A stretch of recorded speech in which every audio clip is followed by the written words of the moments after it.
Saudara-saudariku yang terkasih, salam sukacita untuk kita semua, berkah dalam. Sudah kita memberi senyum hari ini, Selasa 29 April 2025. Gereja memperingati Santa Katarina dari Siena. Kita awali permenungan kita hari ini dengan tanda kemenangan Kristus. Dalam nama Bapa dan Putra dan Roh Kudus. Amin. Permenungan kita diambil dari Injil Yohanes bab 3 ayat 7 sampai 15. Janganlah engkau heran, karena aku berkata kepadamu, kamu harus dilahirkan kembali. Angin bertiup kemana ia mau, dan engkau mendengar bunyinya. Tetapi engkau tidak tahu dari mana ia datang, atau kemana ia pergi. Demikianlah halnya dengan tiap-tiap orang yang lahir dari Roh. Nikodemus menjawab, katanya, bagaimanakah mungkin hal itu terjadi? Jawab Yesus, engkau adalah pengajar Israel, dan engkau tidak mengerti hal-hal itu. Aku berkata kepadamu, sesungguhnya kami berkata-kata tentang apa yang kami ketahui, dan kami bersaksi tentang apa yang kami lihat. Tetapi kamu tidak menerima kesaksian kami. Kamu tidak percaya waktu aku berkata-kata dengan kamu tentang hal-hal duniawi. Bagaimana kamu akan percaya kalau aku berkata-kata dengan kamu tentang hal-hal surgawi? Tidak ada seorang pun yang telah naik ke surga, selain daripada Dia yang telah turun dari surga, yaitu Anak Manusia. Dan sama seperti Musa meninggikan ular di padang gurun, demikian juga Anak Manusia harus ditinggikan, supaya setiap orang yang percaya kepadanya beroleh hidup yang kekal.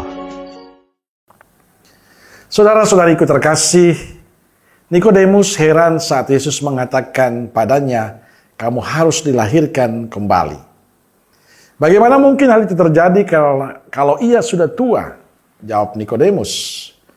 Kita pun juga akan menjawab yang sama. Sebagai seorang Yahudi, Nikodemus pasti penasaran dengan penjelasan Yesus. Untuk memahami perkataan Yesus, Nikodemus perlu menanggalkan prinsip-prinsip keyahudiannya. Sebab yang dibutuhkan Nikodemus adalah terbuka hati untuk menerima pengajaran Yesus. Dan dengan keterbukaan hati itulah Nikodemus tertarik dengan pengajaran Yesus dan ia mau mengenal Yesus lebih mendalam. Ia mau membuka hatinya untuk pengajaran Yesus. Inilah kunci mengapa Nikodemus menerima Yesus. Saudara-saudariku terkasih, tidak hanya Nikodemus yang membuka hati untuk pengajaran Yesus, kita juga perlu membuka hati untuk menerima pengajaran Yesus, untuk memahami pengajaran Yesus. Keterbukaan hati memampukan kita untuk mengalami, merasakan kasih dan berkat Allah dalam kehidupan kita. Keterbukaan hati menandakan kita mau belajar untuk lebih rendah hati, mendengarkan dan menghargai orang lain. Saudara-saudariku terkasih, Santa Katarina dari Siena adalah seorang perempuan yang terus membuka hati untuk Tuhan dalam doa-doa dan meditasinya.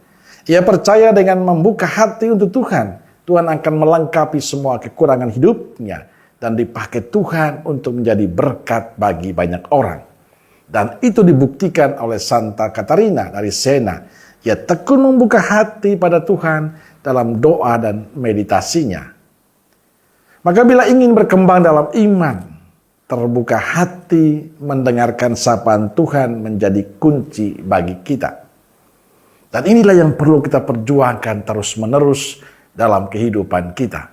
Sebab sebagai manusia kadangkala kita merasa mampu, kita merasa bisa dan mengabaikan peran Tuhan. Sebagai seorang beriman yang baik, dia harus tetap membuka hati untuk Tuhan, mendengarkan apa kehendak Tuhan bagi dirinya. Maka perlu bagi kita seorang beriman adalah sikap rendah hati. Karena dengan sikap itu kita mau terbuka, mau membuka hati untuk Tuhan, mau datang kepada Tuhan dalam doa-doa kita, dan percaya orang yang selalu terbuka hati pada Tuhan orang yang selalu bersandar pada Tuhan, senantiasa diberkati Tuhan. Amin.